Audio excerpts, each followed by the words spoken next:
Everything I did at Cedar Point on its busiest day of operations. And just look how busy this is. When I say it's busy, I mean it was busy. First thing we did is got my disability access pass.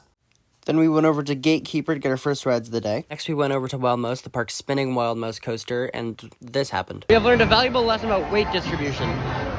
After that, we wasted no time going over to Top Thrill 2 to get our first ever rides on this ride, and let me just say, it is amazing. The first launch is so much faster than it looks, and the second and third launches are so insane. Going up that spike backwards is an unreal feeling.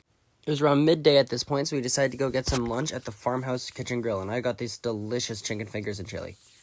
Seeing that we were in the back of the park, we decided to use our disability access pass on Steel Vengeance before taking the train over to Siren's Curse, the brand new tilt coaster made by Vekoma.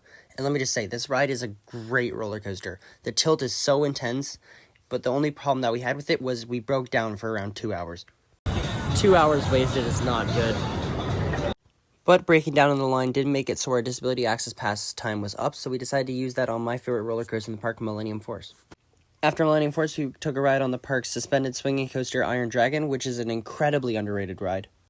It was around this time that we noticed that it was getting a bit late, so we decided to go over to Valraven and Raptor to get rides on those quickly. And to be completely honest, I forgot Raptor was that intense. Next, we went over to the Boardwalk to catch the opening cavalcade of Boardwalk Nights, which is an event Cedar Point has in the Boardwalk section of the park, where you can play different games, dances, and win buttons and prizes. Also, there may or may not be a kid driving this float. Being that I already done all the Boardwalk Night stuff and my buddy who's first time here didn't want to do any of it, we decided to go over to Corkscrew, the park's classic looping coaster. Keeping with the theme of rides made by Aerodynamics, we went over to Magnum XL200, the park's hypercoaster, which is actually the world's first coaster to go over 200 feet.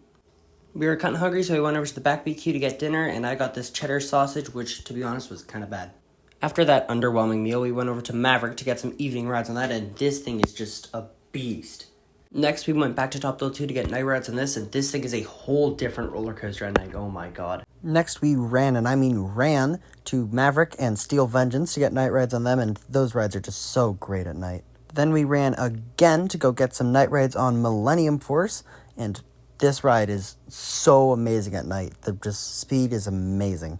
Finally, we went back over to Maverick to get our final rides of the day. So we got on 18 rides, saw one parade, and ate 2 meals, and had one awesome day, and that is